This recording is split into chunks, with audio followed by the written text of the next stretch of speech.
Siendo las 5:08 de la tarde, damos inicio a la audiencia inicial día 18 de diciembre del 2025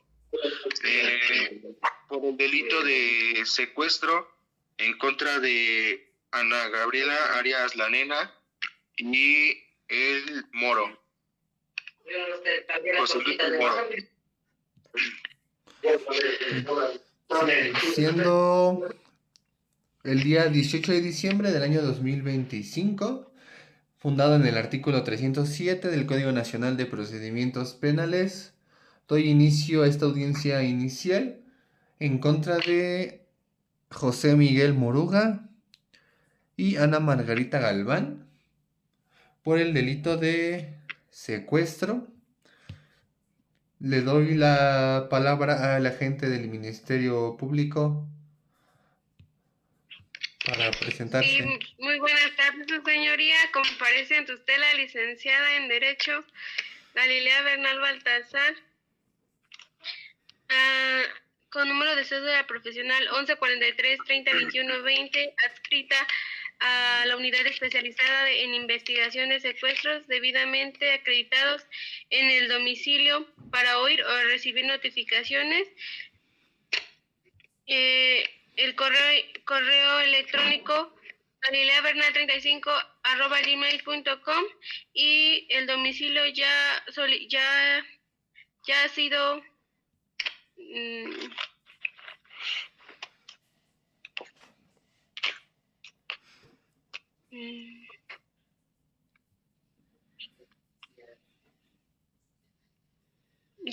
dado en la carpeta. ¿Es cuánto, su señoría? Individualícese, defensa. Sí. Con su permiso, señoría, comparece ante usted el licenciado Emanuel Alejandro Hidalgo Olivar, con matrícula 15-012-14, expedida por la Secretaría de Profesionales del Estado de México, como defensor particular, con domicilio en San Marcos de Chihuacaltepec, privada de Humboldt, con correo alejandro@044gmail.com. ¿Es cuánto, su señoría?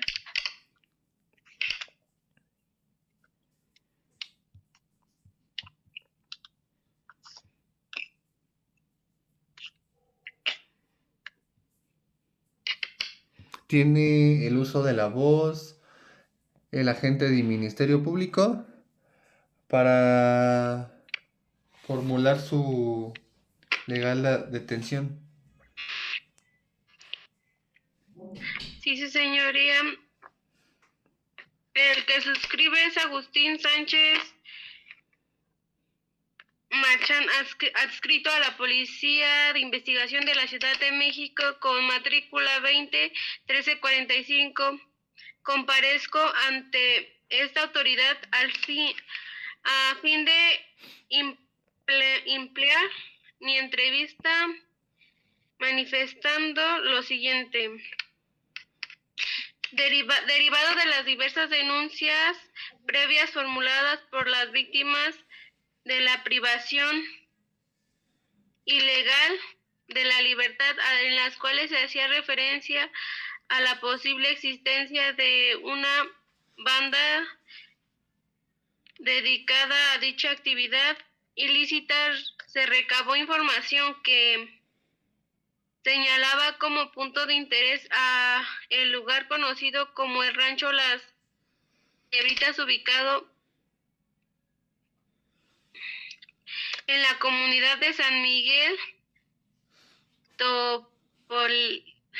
Topilejo, delegación Tlalpan, en la Ciudad de México, por razón por la cual, siendo aproximadamente las 6 horas del día 6 de diciembre del 2025, el suscrito recibió la orden de implementar un operativo de vigilancia continuó en dicho inmueble.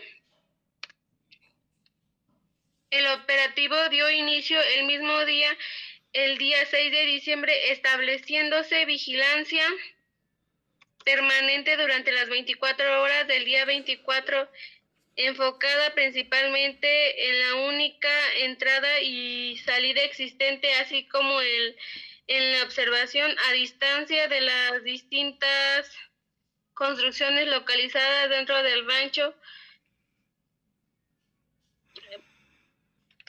procurando en todo momento no ser detectados por las personas que durante los días 6, 7 y 8 de diciembre del 2025 se pudo observar en repetidas ocasiones la entrada y salida de una persona del sexo masculino, quien posteriormente fue identificado como José Miguel Marugán, alias El Moro, observándose que salía del inmueble aproximadamente a las 5 horas, regresaba alrededor de las 7 horas, sin advertirse en esos días mayor movimiento inusual.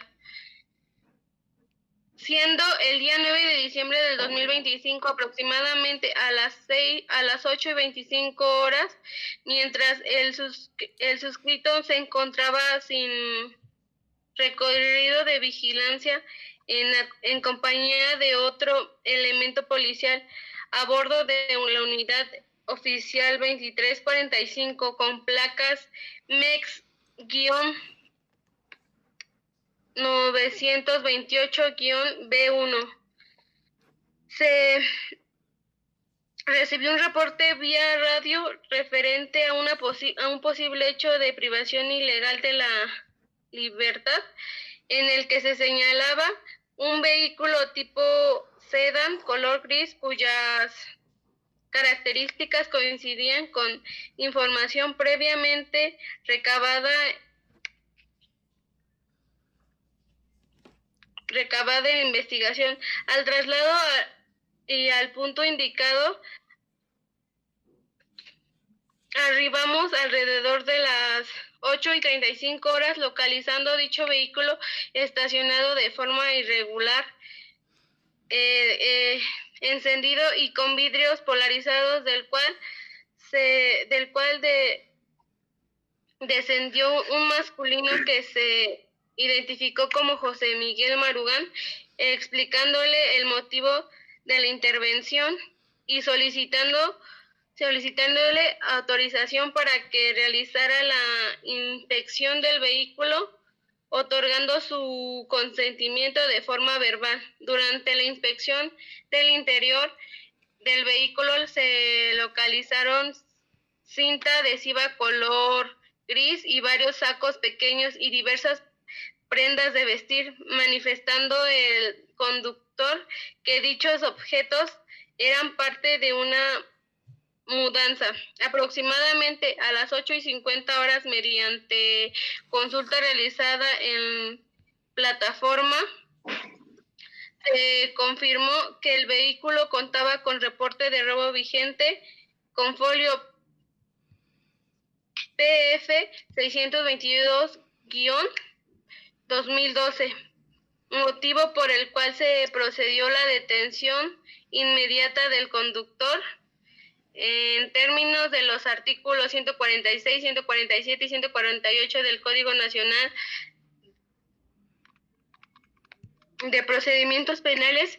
En el sitio igual fue asegurado el individuo José Miguel Marugán, quien ya abordó la unidad oficial, manifestó la forma espontánea que era necesario regresar de inmediato al rancho Las Ginebritas, señalando que de no hacerlo en determinado tiempo privarían de la vida a 3 personas. En ese lugar se encontraban privadas de su libertad, las cuales, según sus propias palabras, contaban con información y pruebas relacionadas con la banda. Ante la gravedad de dicha manifestación, se solicitó de inmediato apoyo a la Guardia de Operaciones Especiales, arribando dicho grupo aproximadamente a las 9:15 horas, asegurándose del perímetro del rancho. Posteriormente, el propio José Miguel Marugán abrió acceso principal con las llaves que llevaba consigo, indicando una construcción ubicada al costado derecho del inmueble. Al aproximarnos al domicilio anterior, se escucharon gritos de auxilio provenientes del interior del domicilio. Al parecer era un niño que gritaba ayuda, auxilio, nos tienen secuestrados. Al ingresar al lugar señalado, los integrantes localizaron a 2 personas adultas y a un menor de edad, quienes se liberaron y resguardo inmediato, brindándoles protección, atención inicial. Durante la inspección del lugar también fueron localizados diversos indicios conscientes de cinta adhesiva color gris, cuerdas, sacos pequeños y prendas de vestir, mismos que fueron preservados debidamente bajo cadena de custodia. De manera inmediata se llevó a cabo el rescate de dichas personas, brindándoles protección y solicitando apoyo a otras unidades, así como servicios de emergencia para su valoración.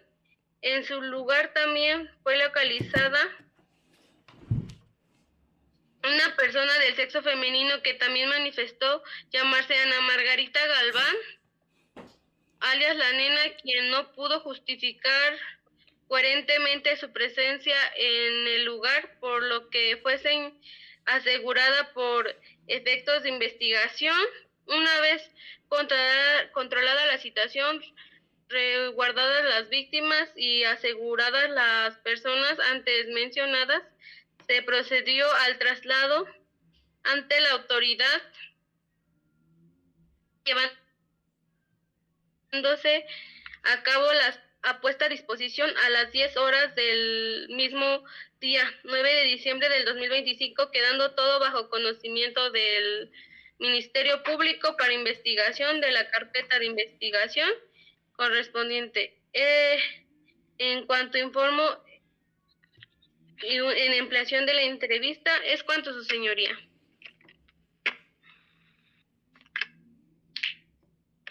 Y el uso de la voz, la defensa para manifestarse.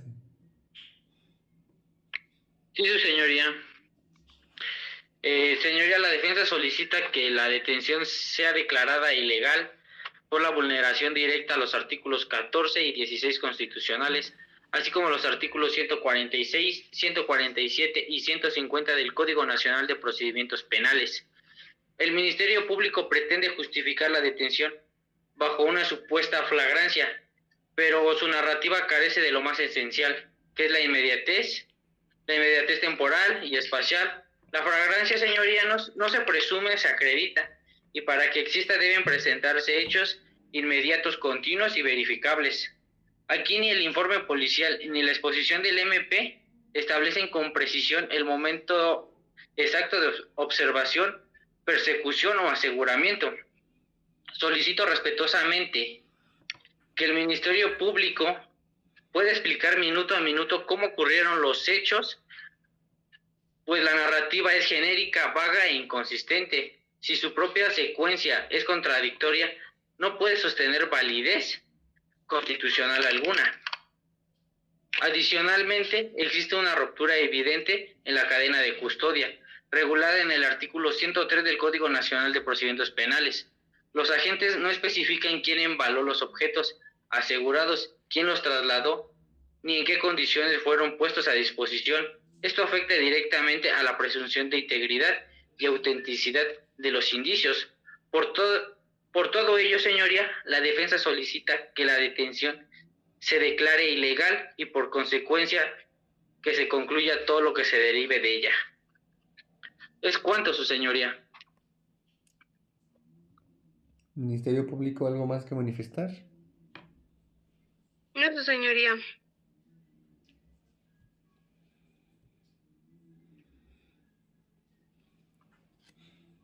Escuchando a las ambas partes,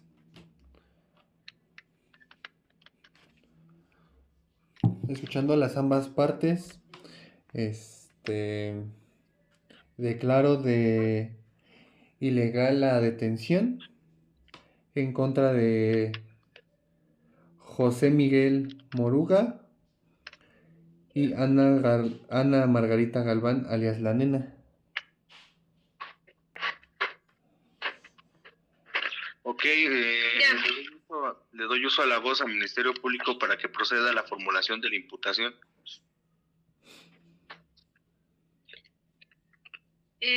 Con fundamento en lo dispuesto de los artículos 20, apartado B y 21 de la Constitución Política de los Estados Unidos Mexicanos, el artículo 307, 308 y 311 del Código Nacional de Procedimientos Penales, esta Fiscalía procede a formular imputación en contra de Ana Margarita Galván, alias La Nena, y José Miguel Marugán, alias El Moro,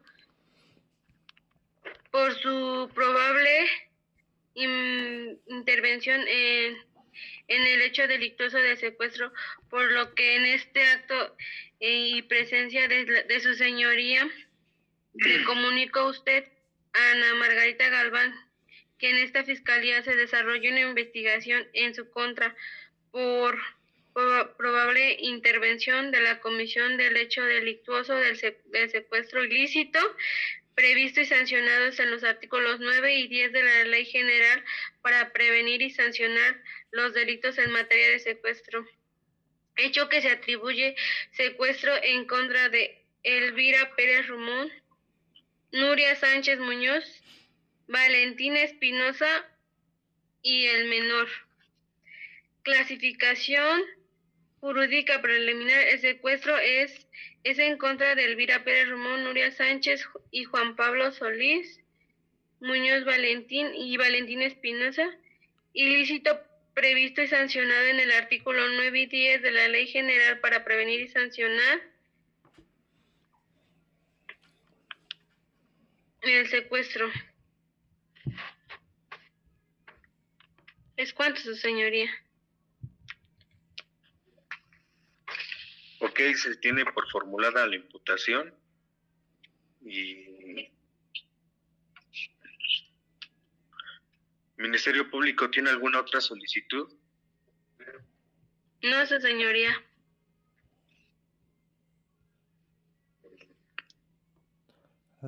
Bueno, escuchadas ambas partes, este juzgado dicta el auto a vinculación a proceso en contra de Ana Margarita Arias La Nena, al existir indicios suficientes de la participación y del delito de secuestro.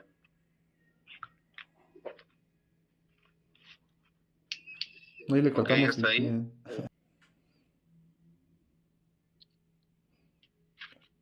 Ministerio Público, proceda con las medidas cautelares.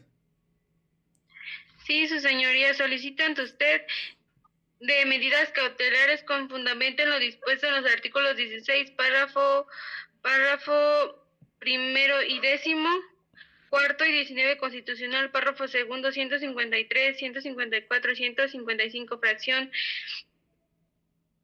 décima y 156 y 167 del Código Nacional de Procedimientos Penales, se solicita que se impugne como medida cautelar en contra de la imputada Ana Margarita Galván de la prisión preventiva justificada, lo anterior con fundamento en el artículo 16 y primero, décimo, cuarto y 19 constitucional, párrafo segundo, 194, párrafo B, fracción primera y tercera del Código Nacional de Procedimientos Penales, toda vez que se advierten y y que existen indicios suficientes que permiten suponer razonablemente que se cometió el hecho delictuoso de secuestro en contra de Elvira Pérez Ramón, Nuria Sánchez Muñoz, Juan Pablo Solís Muñoz y Valentina Espinosa, ilícito previsto sancionado por los artículos 9 y 10 de la Ley General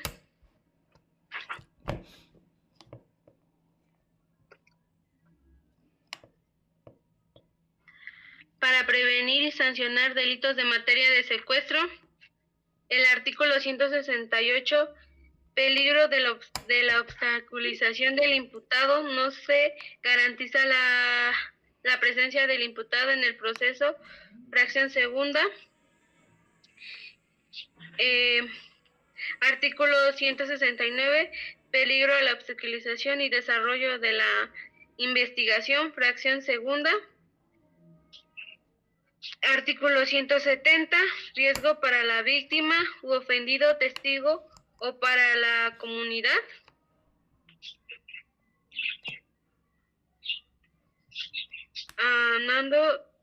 Aunando que dicha medida cautelar persigue el fin legítimo como es la comparecencia del imputado en el juicio y la protección de la víctima, de los testigos o de la comunidad.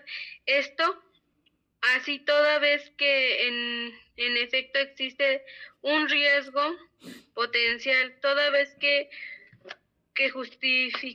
justiciable tome represalias en contra de las víctimas, siendo la medida cautelar de prisión preventiva justificada idónea toda vez que resulte eficaz para cumplir con el fin perseguido, esto es garantizar la comparecencia del imputado al proceso y no impedir así el desarrollo del procedimiento seguido de la protección u los ofendidos testigos.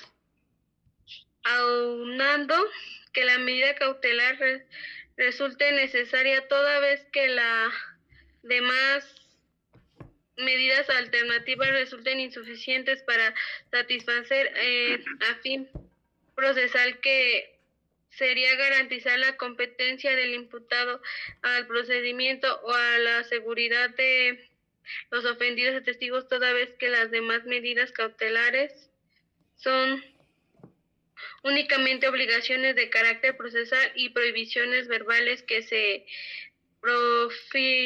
profieren a los gobiernos. Sin embargo, no constituye la imposibilidad material para que el justiciable las pueda quebrantar, como si lo hace en la prisión preventiva. Además que dicha medida resulta estrictamente proporcional, pues la pena restrictiva de la libertad no resulta desproporcional frente a las ventajas que se obtienen por parte de la víctima, que haciendo una ponderación de derechos está por encima del derecho a la vida, que los derechos a la libertad, vulnerando con ello los derechos humanos de la víctima conforme lo sostenido por la Constitución Política de los Estados Unidos Mexicanos en los artículos 1, 16, párrafo tercero, artículo 20, apartado C, en la correlación de los artículos 1 y 2, fracción primera y segunda y tercera, y fracciones 1, 3, cuarta, décima y 10 de la Ley General de la Ley General de Víctimas, así que para que garantizar el derecho al acceso a la justicia y al reconocimiento de la verdad y evitar la impunidad en la conducta atribuida a la investigación, además de cumplir con la finalidad del proceso establecido en el artículo 20, apartado A, fracción primera constitucional, consciente en esclarecer los hechos, proteger al inocente, procurar que el culpable no quede impune, que los daños causados por el delito se reparen, como la marca la Ley General de Atención a las Víctimas del Delito. Ahora bien, en escrito respecto a los principios constitucionales de la legalidad, presunción de inocencia, debido proceso y respeto de los derechos humanos, a la medida cautelar de prisión preventiva justificada debe superar el test de proporcionalidad conforme a los criterios jurisprudenciales entendidos por la Suprema Corte de Justicia de la Nación y bloque de la constitucionalidad. Es cuanto, su señoría. ¿Algo que manifestar, defensa? Sí, su señoría.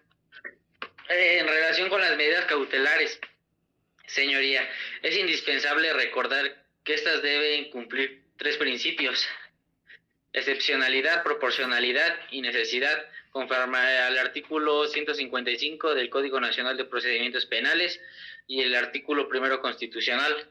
La prisión preventiva no puede imponerse por gravedad de delito ni por meras conjunteras del Ministerio Público.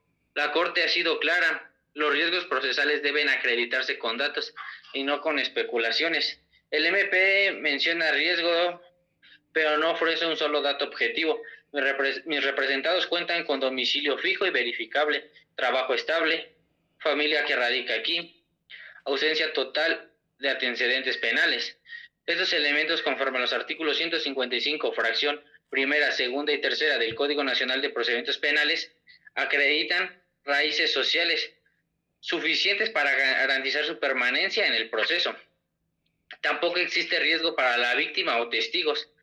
No se ha acreditado hostigamiento, acercamiento previo, ni intención de interferir con el proceso.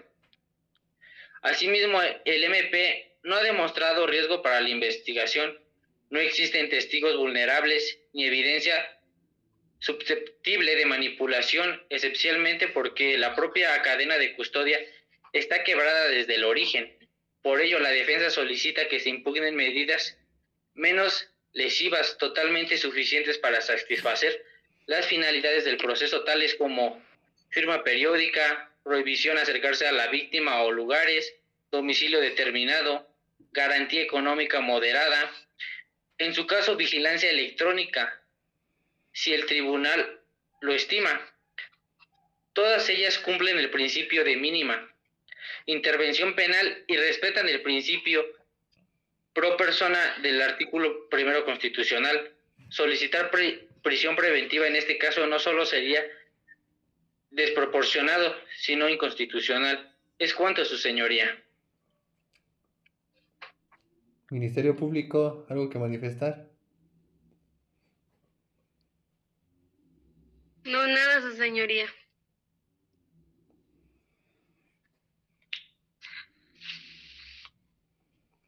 Escuchando las ambas partes, este juzgado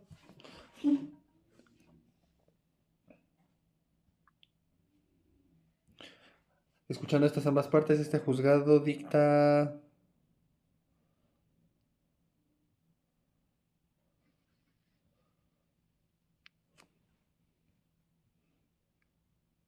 se va a imponer una firma periódica cada 30 días y también se va a tener la prisión preventiva. Va. Ok, plazo para la investigación complementaria. El delito de secuestro agravado es considerado un delito por grave por la legislación mexicana. Existe un riesgo fundamentado de los imputados pueda sustentarse de la acción de la justicia, considerando la gravedad de la pena para que podrá enfrentar a su falta de arraigo en la Ciudad de México. Es originaria de Puebla. existió un riesgo de la seguridad en las víctimas y de la sociedad dado del modus operandi de la banda criminal y la participación activa de los imputados y en las amenazas y actos de violencia en contra de las víctimas. Se fije un plazo de 6 meses para el cierre de la investigación complementaria en el artículo 321 del Código Nacional de Procedimientos Penales a fin de recabar más pruebas que permitan robustecer la acusación en contra de los imputados. Es cuanto, su señoría.